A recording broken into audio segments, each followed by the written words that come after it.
I just want to start off by saying, if you want an answer at the end, prepare to be disappointed.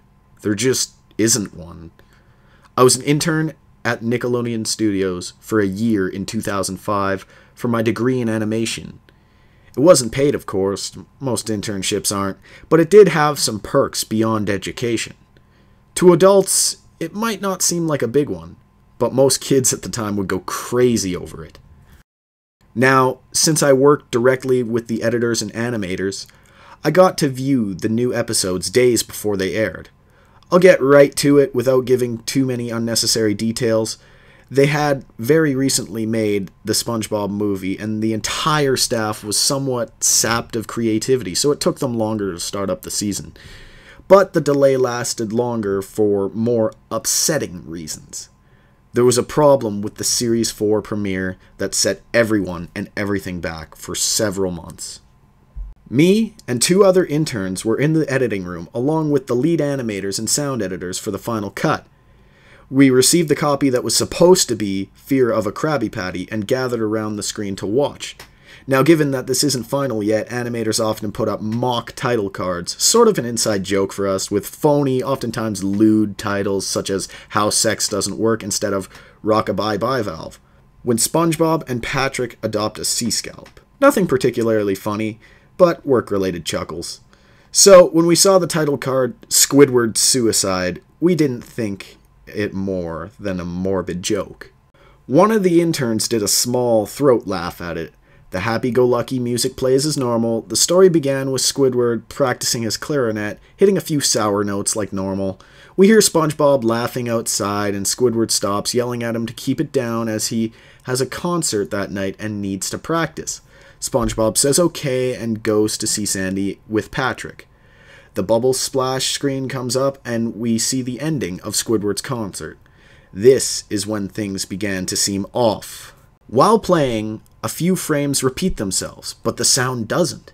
At this point, the sound is synced up with the animation, so yes, that's not common. But when he stops playing, the sound finishes as if the skip never happened. There's a slight murmuring in the crowd before they begin to boo him. Not normal cartoon booing that is common in the show, but you could very clearly hear malice in it. Squidward's in full frame and looks visibly afraid. The shot goes to the crowd with SpongeBob in center frame and he too is booing. Very much unlike him. That isn't the oddest thing though. What is odd is everyone had hyper-realistic eyes, very detailed. Clearly not shots of real people's eyes, but something a bit more real than CGI. The pupils were red, some of us looked at each other, obviously confused, but since we weren't the writers, we didn't question its appeal to children yet. The shot goes to Squidward sitting on the edge of his bed, looking very forlorn. The view out of his porthole window is of a night sky, so it isn't very long after the concert. The unsettling part is at this point, there is no sound. Literally no sound. Not even the feedback from the speakers in the room. It's as if the speakers were turned off, though their status showed them working perfectly. He just sat there, blinking in his silence for about 30 seconds, then he started to sob softly. He put his hands, or tentacles, over his eyes and cried quietly for a full minute more. All the while, a sound in the background very slowly growing from nothing to barely audible. It sounded like a slight breeze through a forest. The screen slowly begins to zoom in on his face. By slow, I mean it's only noticeable if you look at the shots 10 seconds apart, side by side. His sobbing gets louder, more full of hurt and anger. The screen then twitches a bit as if it twists in on itself. For a split second, then it goes back to normal. The wind through the trees sound gets slowly louder and more severe, as if it's a storm brewing somewhere. The eerie part of this sound and Squidward's sobbing sounded real. As if the sound wasn't coming from the speakers, but as if the speakers were holes the sound was coming through from the other side.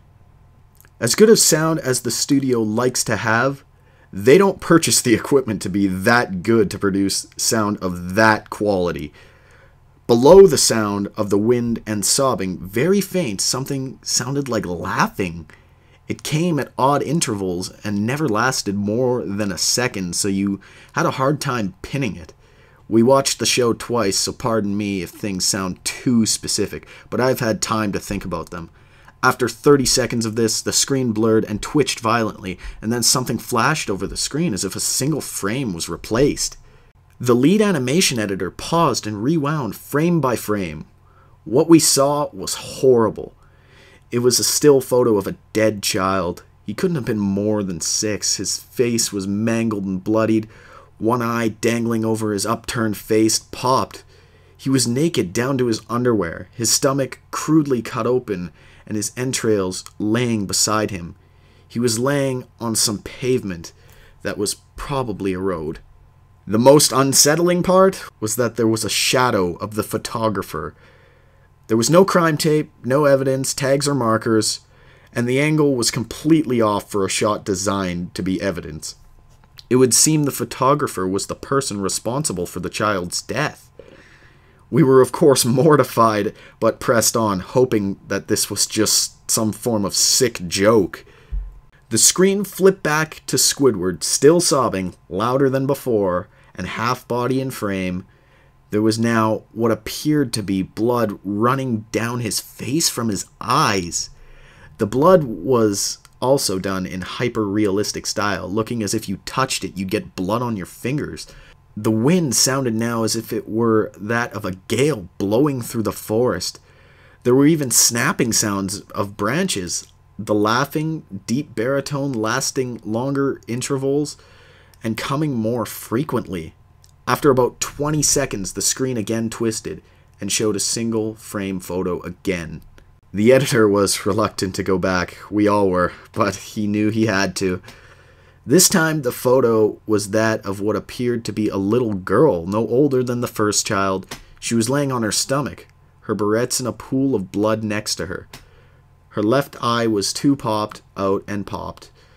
Naked except for underpants, her entrails were piled on top of her above other crude cut along her back.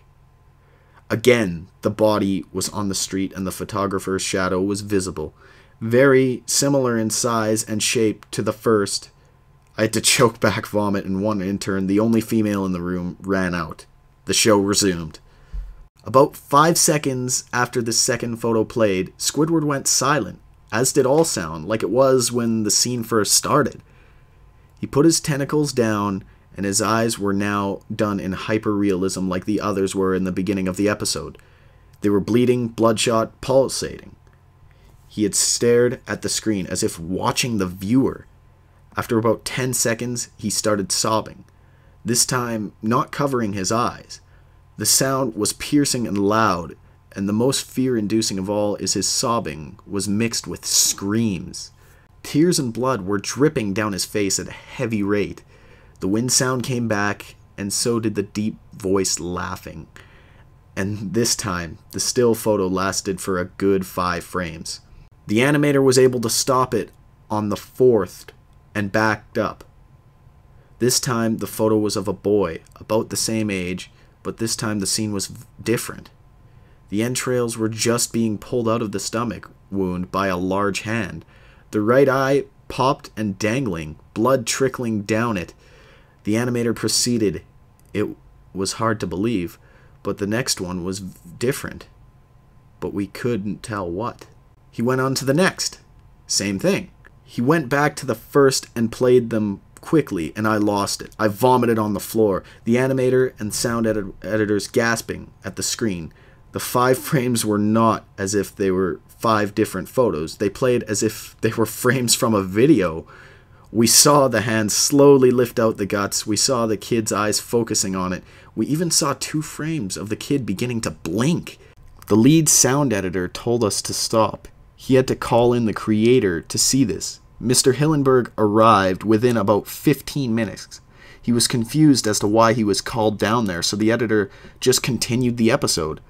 Once a few frames were shown, all screaming, all sound again stopped. Squidward was just staring at the viewer, full frame of the face, for about 3 seconds. The shot quickly panned out, and that deep voice said, "Do it." And we see in Squidward's hands a shotgun.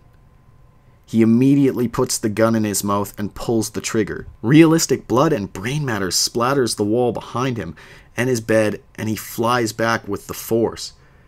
The last 5 seconds of the episode show his body on the bed, on his side, one eye dangling on what's left of his head above the floor, staring blankly at it. Then the episode ends. Mr. Hillenberg is obviously angry at this. He demanded to know what the heck was going on. Most people left the room at this point, so it was just a handful of us to watch it again. Viewing the episode twice only served to imprint the entirety of it in my mind and cause me horrible nightmares. I'm sorry I stayed. The only theory we could think of was that the file had been edited by someone in the chain from the drawing studio here. The CTO was called in to analyze when it happened. The analysis of the file did show it was edited over by new material. However, the timestamp of it was a mere 24 seconds before we began viewing it. All equipment involved was examined for foreign software and hardware as well as glitches, as if the timestamp may have glitched and showed the wrong time. But everything checked out fine. We don't know what happened, and to this day, nobody does. There was an investigation due to the nature of the photos, but nothing came of it.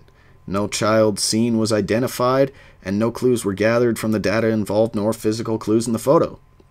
I never believed in the unexplainable phenomena before, but now that I have something happen and I can't prove anything beyond anecdotal evidence, I think twice about things.